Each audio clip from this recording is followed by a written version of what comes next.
Okay, so this is the last story for the day that I'm gonna read. The last short story. It's a little bit longer, but it's shorter than a novel.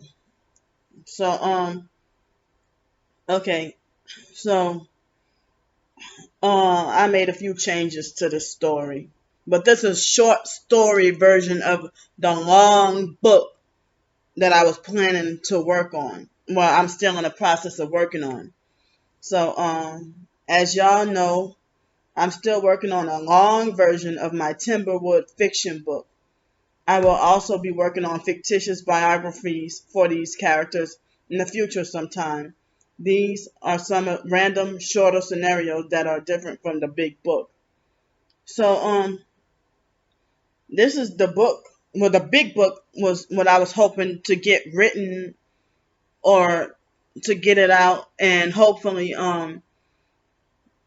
be able to see how see how cults operate um in relation to, like, it's more like a gang stalking cult narcissistic abuse scenario all together.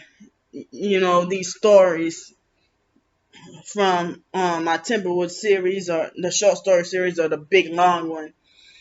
So okay, so hello everyone, my name is Candy Grand Prix. I'm a single homeless female disabled targeted individual, victim of organized gang stalking and electronic torture slash harassment, living on the streets. Also a rape survivor and victim of cults and narcissistic abuse. I'm a new author. I recently hired myself as my own boss since I'm disabled and blacklisted and no one wants to hire me. This is my favorite job. Pardon me because I suffer chronic and severe sleep deprivation. Yeah, like last night. I tried my best. I also had 2 strokes at age 5. I love you. Thank you for the support. Also, no obligation, but please help me get back on my feet by donating any amount you choose. You don't have to donate anything if you don't want to. Even if you just read the short story and donated $0, that's okay. I appreciate any help. Please spread the word. I'm not trying to be all formal. This is just for fun and education, and also I would love to help people be liberated from cults, mind control, narcissistic abuse, gang stalking, etc. So, excuse me. So this is called Timberwood, the short story series, volume 1. Okay, so Annalise, it's time to wake up, sweetie, says her mother, Jamie. Then Annalise says, "Oh, Mama, why?" "'Cause Mommy's got to go to work and you know y'all can't be home alone." "Okay, okay, okay, Mama. I'll wake up everybody else." "Greg, wake up." Oh no, this is her voice. "Greg, wake up. Mama says I have to wake all of us up because she has got to go to work today. And there's nobody to watch us and we can't stay home by ourselves." So let me translate this. "Okay, okay, okay, Mama. I'll wake up everybody else. Greg, wake up. Mama says I have to wake all of us up because she has to go to work today and there's nobody to watch us and we can't stay home by ourselves." "Oh, yay, we get to go to work with Mama," Teddy said when he woke up and overheard Annalise trying to wake Greg and Angelique up. Annalise replied, "Oh, Lordy, here we go again. Oh, Lordy, here we go again." Jamie said, "Annalise, don't take God's name in vain." Annalise dreads and hates Timberwood, just like her mom does. She's 7 years old and pretty much has some understanding of how corrupt everything is, because her mother Jamie talks to them about the real deal, about how this world operates without sugarcoating, but she talks to the kids in a way that they can understand and leaves out the stuff that a 7-year-old is too young to hear. After her husband Matthew died, was covertly murdered, and it was covered up as a suicide.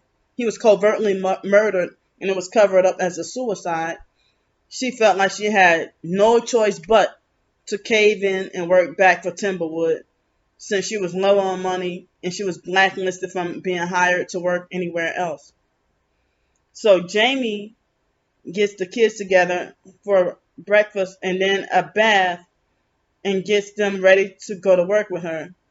They all, as a family, go to the job together. By now, Jamie knows the truth but feels trapped. Knowing that she and her family are targeted and being gang stalked, she and her current husband, Jason, feel like they both must keep working to avoid homelessness and keep a roof over their heads, and also to be able to provide for their children since they had twin girl infants, Jocelyn and Jamari, to take care of, 5 months old. They gather the children to get in the car, and here goes Jason. You want to drive, babe? Jamie's like, hell no. You know not to ask me such a question. Then Jason was like, oh. So then he got into the driver's seat of the purple 2018 Lincoln Navigator and pulled off. Not far after driving down the street, he wonders how the hell did he get a flat tire. Then it was not much later to be discovered that all four tires were very flat. So then Jason was like, see, Jamie, now why would they do this? Do they want us to work for them or not? I know it was their asses. Jamie responded, I don't even care anymore, Jason. I just don't. Then Annalise was like, yay, yezzo. Yay, yezzo.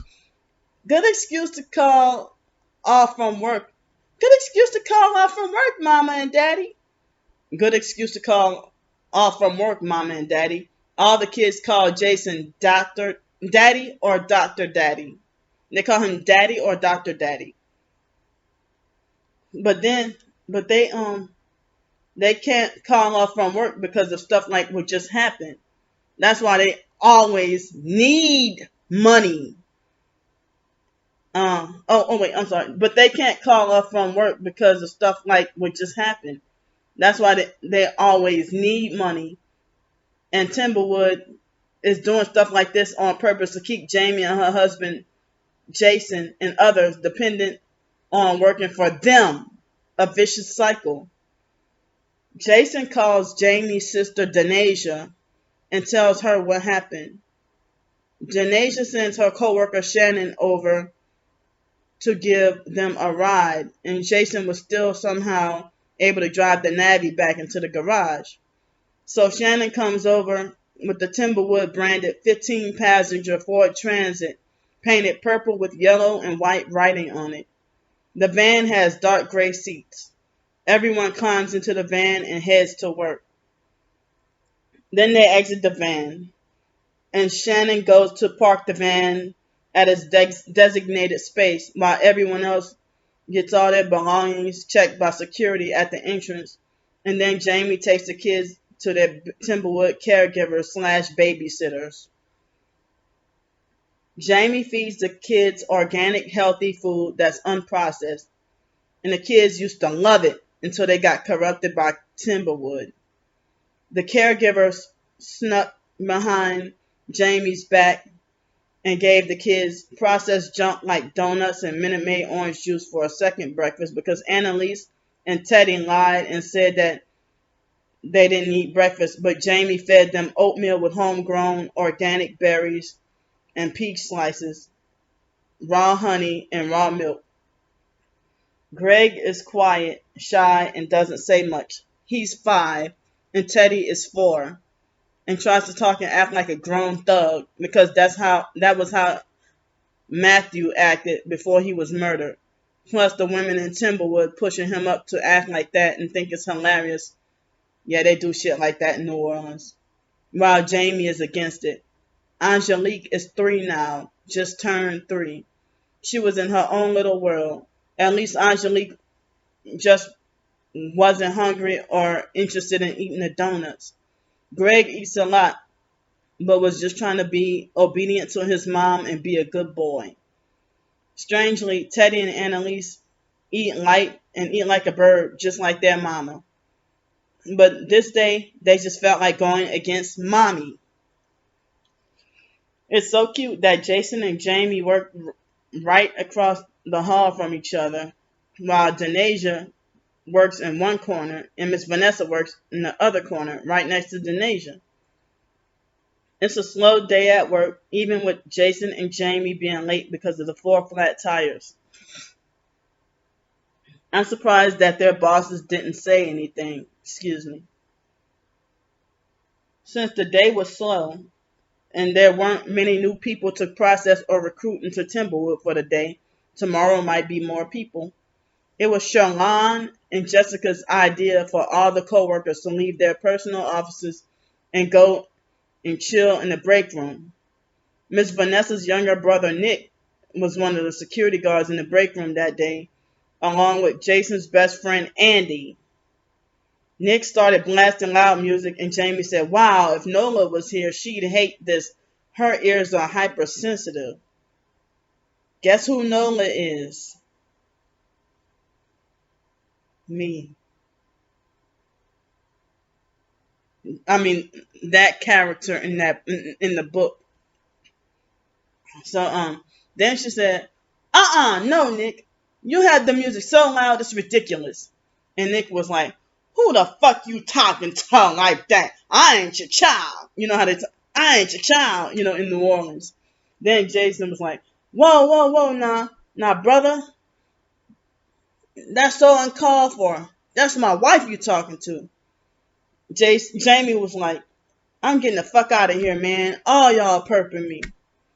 So then she went back to her office and the music was still too loud so that she could hear it.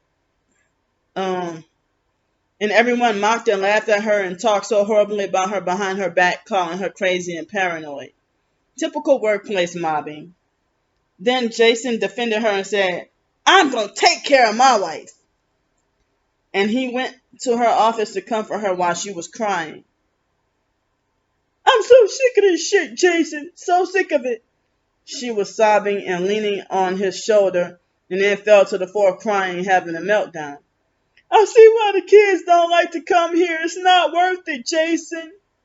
Then Nick tried to cover himself to keep his job. Yeah, you know how the perps be like, "You gonna cause me to lose my job." They ain't gonna lose their job. They just making a street theater scene. So then Nick tried to cover himself to keep his job and then fake apologize and turn the music down some. And then Jamie and Jason went with Nick back to the break room. A security guard is supposed to maintain order, not create chaos. But when it comes to gang stalking perps, it's a different story. Lunch time rolled around, and Jason's mom, Miss Lavonda, brought over a surprise homemade dish of her red beans, rice, and shrimp, New Orleans style. Jason, his sister Lisa, and Jason's son Jamal flipped out because Miss Lavonda was able to perfect the dish to taste just like her husband, Mr. Jason Sr., who was also murdered by Timberwood. Excuse me. Mr. Jason Sr. was never a Timberwood worker, but Timberwood put him through hell. And he was in the process of putting out a tell-all book based on the weekly support group meetings that they would hold. Also, Miss Lavonda and her husband, Mr. Jason Sr., used to have cooking competitions to see who can cook the same meal or dish the best. What a fun way to spend time with each other being married. Everyone was weak over the food because it tasted that good. Lisa was like, "Damn, Mama, Daddy's spirit must have been working through you when you made this, huh? Because it sure tastes like how he used to make it." After that, Jason Jr. chimed in and said, "Now all that we needed was that multi-nut pound cake that Daddy used to make." Miss Lavonda said, "Well, Jason, they didn't have all the ingredients at the store for the cake, and it wouldn't taste right without all the exact ingredients. You miss one ingredient and the cake is a failure. Plus, I thought this up at the last minute and was rushing." Then Jason Jr. and Lisa looked at each other and started giggling, and then both said in unison, "All right, Mama, we forgive you." And Jason said that the meal is incomplete without that cake being dessert that they will always have with with that dish, never fail. So everyone enjoyed the red beans, rice, and shrimp, and then some of the employees cleaned up their mess while others started watching TV. Jamie rolled her eyes but stayed quiet this time out of respect for her mother-in-law, Miss Lavonda. Jamie is woke to the truth. 4 p.m. rolls around and Denasia takes Jamal, Jason's uncle Tim, Mr. Jason Sr.'s baby brother, and the Latin boys Roberto and Loriano to prepare afternoon snack for the children. Mr. Tim and Denasia prepare and set up snack time while Jamal and the two Latino guys pass out and serve the snacks to the children. They had peanut butter on pita bread with a piece of chocolate candy and a small paper cup of 4-ounce milk. Then everyone clocked out and went home. Yeah, so this is more like um, a short story, a variety of a short story, version of the big long book that I was planning to write. Um, so I hope that people can be able to relate with the targeting or gang stalking, cults, narcissistic abuse, or any of that. Um, if they can relate and if they can have a way to help other people. Um, so I'm hoping that y'all able to enjoy these. I have a few more short stories that I haven't read out, but I think I'm gonna take a break after today and maybe do some more tomorrow. I don't want to bombard y'all with everything all at once, but I don't know if I might. I mean, I'm pretty sure I will write some more short stories, but I hope y'all enjoy me reading them out loud on YouTube. So thanks for listening, and bye bye.